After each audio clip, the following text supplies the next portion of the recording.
പാമ്പുകളിലെ രാജാവെന്നാണ് രാജവെമ്പാല അറിയപ്പെടുന്നത്. ആകാരവും നീളവും ഒക്കെ കൊണ്ട് തന്നെ മറ്റു പാമ്പുകളിൽ നിന്ന് വ്യത്യസ്തനുമാണ്. ലോകമെമ്പാടും കാണപ്പെടുന്ന രാജവെമ്പാലകൾ ഒരുപോലെയല്ല എന്നാണ് കഴിഞ്ഞ വർഷം നടത്തിയ പഠനത്തിൽ ഗവേഷകർ കണ്ടെത്തിയത്.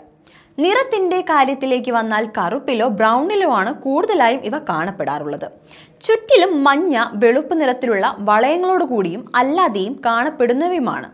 രാജവെമ്പാലകൾ ഒറ്റ ഇനമല്ല, മറിച്ച് 4 സ്പീഷീസുകളാണെന്ന നിഗമനത്തിൽ എത്തിയിരിക്കുകയാണ് ഗവേഷകർ ഇപ്പോൾ. അതിൽ തന്നെ കേരളത്തിൽ കാണപ്പെടുന്ന രാജവെമ്പാലയ്ക്ക് മാത്രമുള്ള പ്രത്യേകതകളുമുണ്ട്.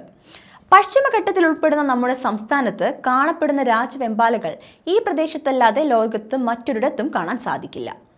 ഒഫിയോഫോഗസ് കലിംഗ എന്നാണ് പശ്ചിമഘട്ടത്തിൽ കാണപ്പെടുന്ന രാജവെമ്പാലകൾക്ക് പേര്. കന്നഡയിൽ കറുത്തത് എന്ന അർത്ഥം വരുന്ന ഒരു വാക്കിൽ നിന്നാണ് ഈ പേര് വന്നിരിക്കുന്നത്. നമ്മുടെ നാട്ടിൽ കാണപ്പെടുന്ന രാജവെമ്പാലകൾ നല്ല കറുത്ത നിറത്തിലുള്ളവയാണ്.